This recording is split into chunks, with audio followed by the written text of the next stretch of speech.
បាទសួស្តីថ្ងៃនេះខ្ញុំមកចែករំលែកតកតងនឹងfinger scan ដដែលទេហើយតកតងនឹង finger scan ហ្នឹង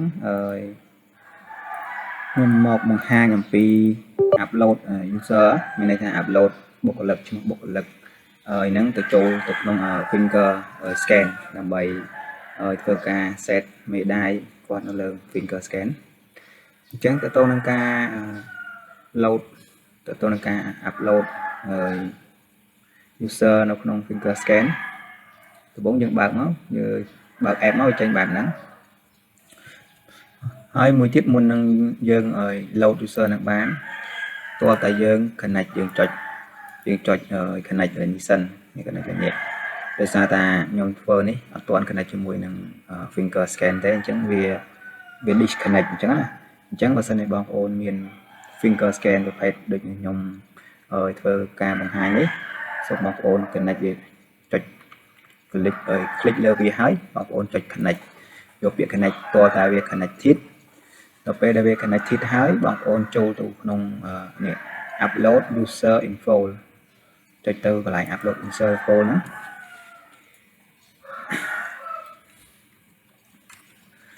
មកដល់ត្រង់កន្លែងហ្នឹងតើតនឹង upload user info ហ្នឹងយើងចុចឈ្មោះនេះយើងយកពាក្យinvite all យើងចុច zoom តិចបានងាយឃើញអស់អញ្ចឹងយើងចុច divide all មួយទៀតយើងចុចក្នុងនេះមកន័យថាគ្រប់ផ្នែកទាំងអស់គឺនៅក្នុងក្រុមហ៊ុនcompany food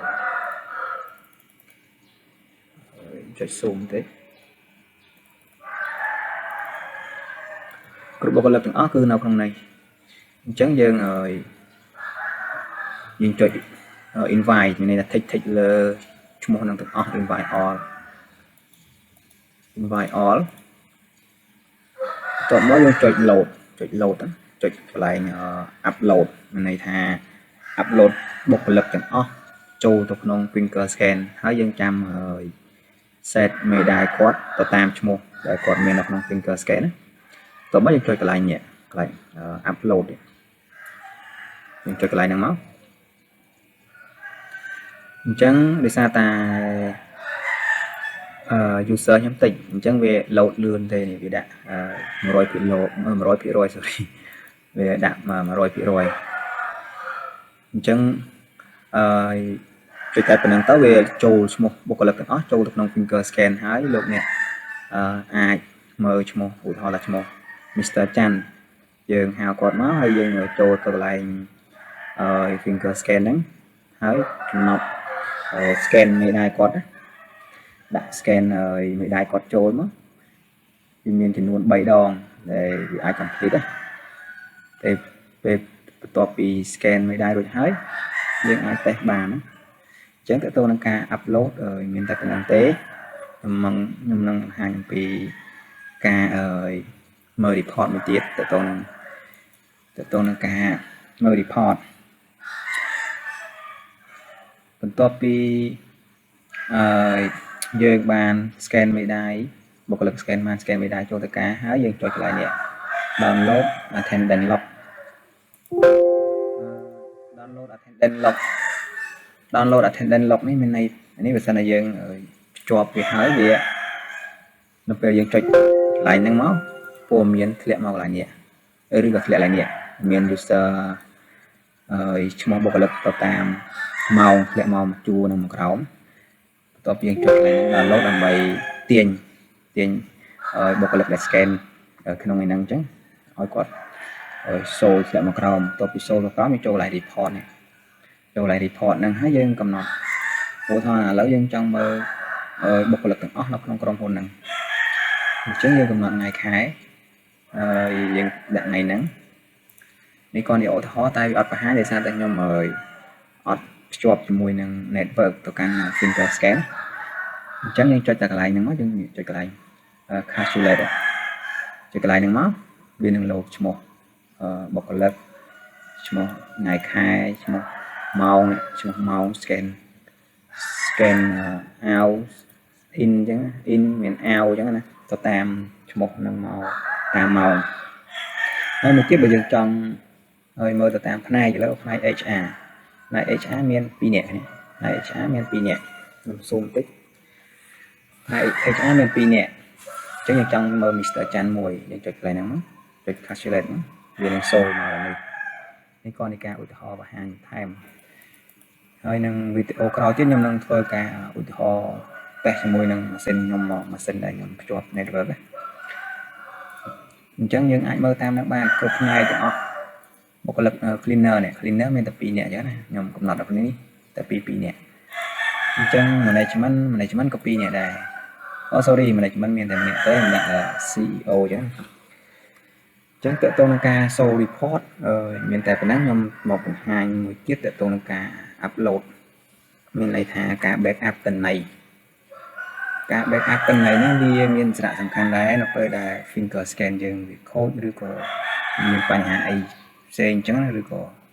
បាក់បែកឬក៏ឆេះអីយើងអាចយក data ហ្នឹងមក import បានអញ្ចឹងដើម្បី export data ហ្នឹងចូលបានតែមុននឹង export តើយើងមានdata backup ព័ត៌មានទុកន័យថារក្សាព័ត៌មានដែល finger scan ហ្នឹង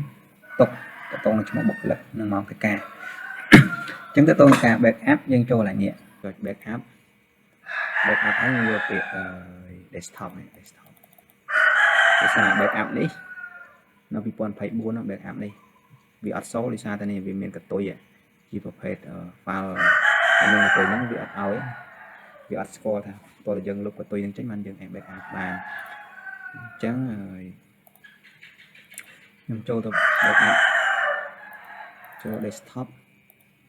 ខ្ញុំដាក់ backup file ខ្ញុំអត់កែបន្ថែមអីទេខ្ញុំចំណាំខ្លួនឯងតែខ្ញុំ save នៅក្នុង desktop តើមកដាក់នេះ database success តើមកទៀតយើងចង់ដឹងថា file នៅណានេះ file ខ្ញុំបាន backup មិញហ្នឹងនេះអញ្ចឹងយើងចង់ដឹងថាថ្ងៃហ្នឹងឬក៏អត់យើងចូល property មើលនេះយើងចូល property មើលនេះgrade នេះនៅ